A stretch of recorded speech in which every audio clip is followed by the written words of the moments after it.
We have a city to build. You see that behind me? That's a church. Churches, like go in towns. We need a town. We're out in the middle of nowhere. Last episode we finished off the churchyard by adding in these couple of trees here, and these were kind of to set the theme for a couple of things in the build. Mostly some of the like natural aspects, like the kind of swampy environment with the hanging moss and everything, and yeah, I think that all kind of worked out. But we also, after finishing that, kind of tried to clear out some of this area, make it all flat, and so we could build here. And I think we have accomplished that. It is very flat here. We need to start building. The only problem is, I don't know what to build. We don't have plans exactly, so we need to make plans. And I think how we're going to do this is by starting off with certain sight lines. We have this angle right here that I want to kind of keep preserved so that we can kind of come back to basically this exact spot and always see the church here. So we're going to take some of our wool and put a little marker down. So this is going to be one of the sight lines that I want to keep. Another one I want to keep is pretty well intact, though this one's going to be less important, I think, is like a front view of the church. So I think if we back up a little bit more, maybe like right here, or a couple blocks to the side so that it's lined up in the middle there. I think right here maybe might be a good spot for that kind of view. It's less important though, so I don't care too much about if there's a couple little things in the front here. Like I think around here I want like a fountain or a statue of some kind. We'll see what I end up planning out there. But I think that's our first two spots. Now this one that's more important off to the side here, I think this one needs to be pretty well framed. I want kind of like a nice kind of like arch above it. So like if we kind of like come in on a path, then we can kind of see the church framed through some trees or something. So I think for that we're gonna use red wool, and I think like right there might be a good spot, and there. Yeah, it's pretty good, though I don't like how close it is. Maybe if we back it up a little bit, that might look a little better. This is very much something I haven't well planned out. So we're gonna have to kind of trial and error this. Let's see, pick that up and look back at this. I think that one's pretty good. So we'll try and do another one, maybe a little bit further out than that. Yeah, that needs to be a little bit further out. And then I think this will be good. We might try and kind of count the blocks so that it's more exact, but I think this looks pretty good, especially if we have trees and stuff. So it'd be kind of like more of an arch of like got a little branch going or something. Let's see. Yeah, I think that'll work, especially if we kind of like have that branch a little bit higher up. That should look pretty cool.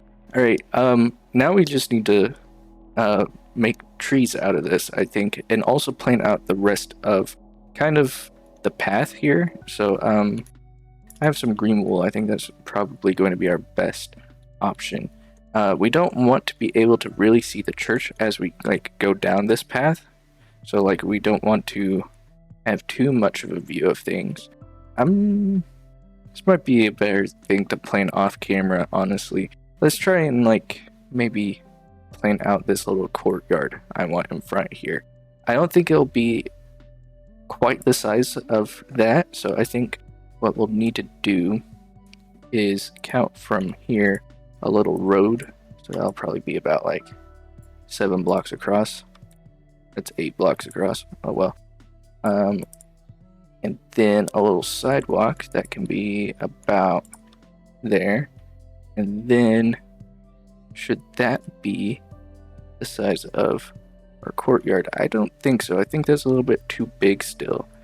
Maybe what we could do is bring it in a little bit from the other side. So let's have a little sidewalk come out from here about 4 blocks or so, and then another road of some kind.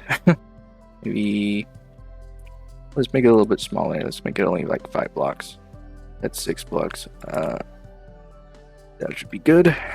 And then I think that's a bit better size for our courtyard. I think that's about the right width. All right.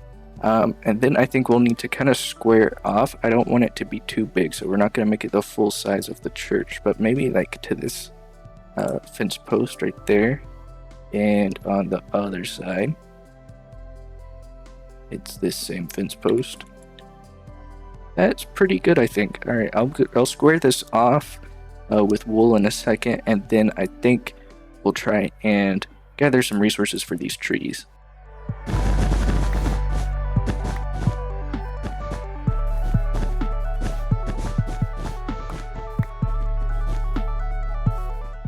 Alright, I'm pretty happy with this. There is a couple things that I kind of realized while I was playing this, so I might change this. Actually, I'm probably going to change this a little bit.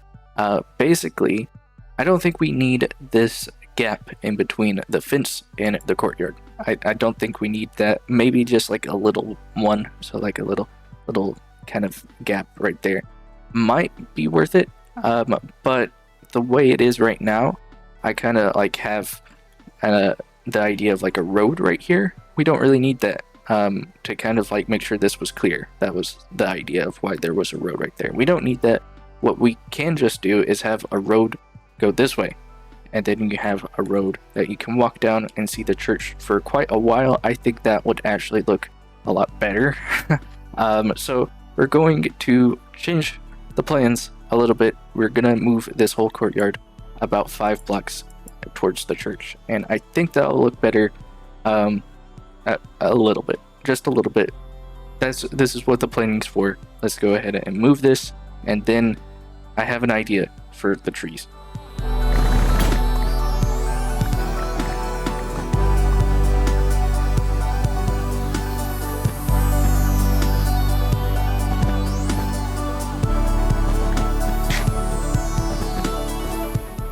The plans are done. We have all the wool that I want down. I tried to kind of see if the best way to connect this kind of line up would be to this courtyard's path right here. I think that might be a good idea, but I'm not completely sold on it. We might change that around. I also don't know if trees are going to be the best option for this little sightline. I do think the way trees arch, they could like make it top of the frame really well, and I think that's really nice. But if we're kind of like in a more downtown area of the town, then trees don't make as much sense as some other things might. So we'll see about that. But for the courtyard, I am pretty much 100% sure that these are going to be trees right here. We're gonna need all the resources for trees. And grass as well. If we go over here, we can see kind of the way the build has unfolded thus far is involving a lot of terracotta. We have terracotta in the trees. We have terracotta all over the ground. We're gonna need terracotta, and the way I've been getting terracotta is by trading with villagers. And if you don't know, that's really slow. I've traded for days just to get the resources for that over there. That's it. I don't have the terracotta stockpiled right now to build the courtyard, and I think we need a faster way of getting terracotta anyways. So I think what we're going to try and do is figure out a faster method. I think what we might try is to see if mud, and then like you dry out the mud using dripstone, turns into clay, and then baking the clay in a furnace turns it into terracotta. We're going to see if that works, if that's a good idea. I don't think it will be. I think it's kind of not enough.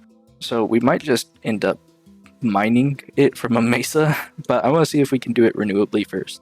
And so we're gonna try something out over here in the industrial district. But before we actually get into that, I'm going to do a test first.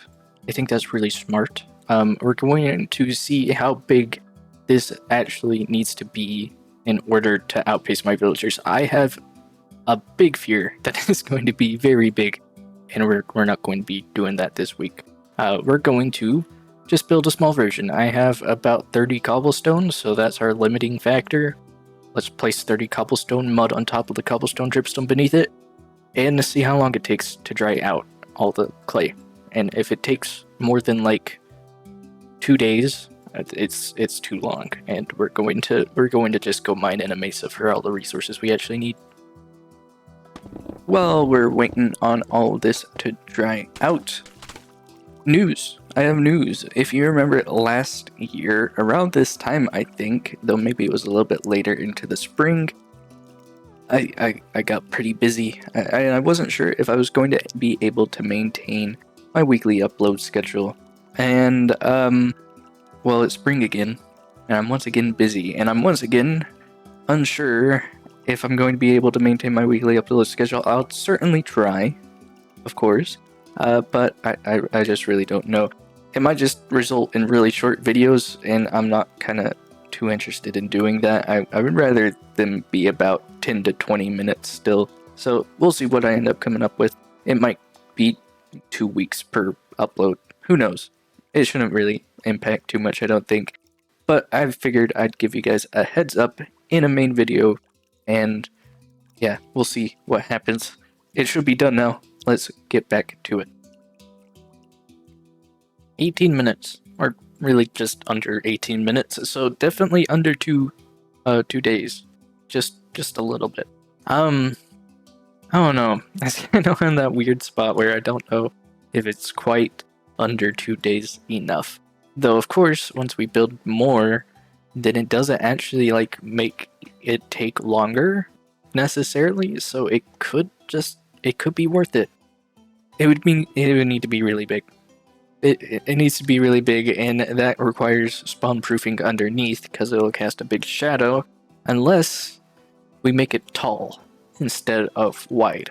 And I don't really have a good place for that. I would like to keep this spot open because this is where I've been farming trees that don't go in my tree farm.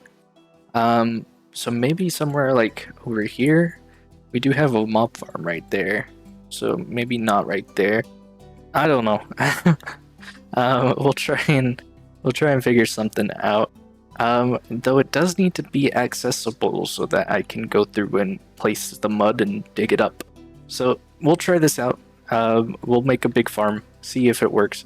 Though maybe not like quite the full size thing just yet because I don't have much time, and also because, well, yeah, it's just, I just don't know if it's gonna work. All right, let's do something.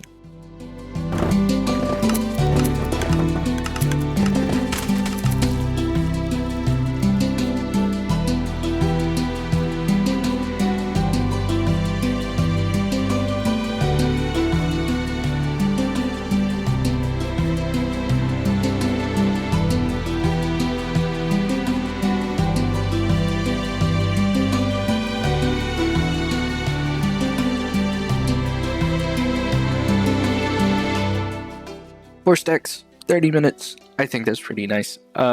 We can, of course, while we're waiting on this stuff to dry, trade with our villagers over there. And we can also probably double this pretty easily just by expanding it off to the side here. We have a torch right there, and the dripstone kind of prevents spawns in most of the area that is like right on top of. So I think we really don't have to worry about any of the things that I was worried about. Of course, this design isn't very automatic or very complicated, and I didn't really copy it off of anybody. This is just basic Minecraft mechanics, you know. So we'll just come in, place mud, pick up clay, all this stuff. I think that's pretty much it. Of course, we need to turn it into purple and magenta and blue and light blue terracotta. So for that, we have a super smelter over here. We have one back there, and we also have a flower farm, which is over there.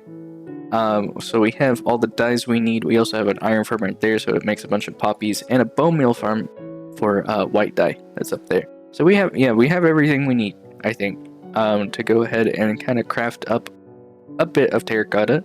I don't know how much it's actually going to be able to produce, especially once we get into the point to where we're actually like building a lot of trees and everything.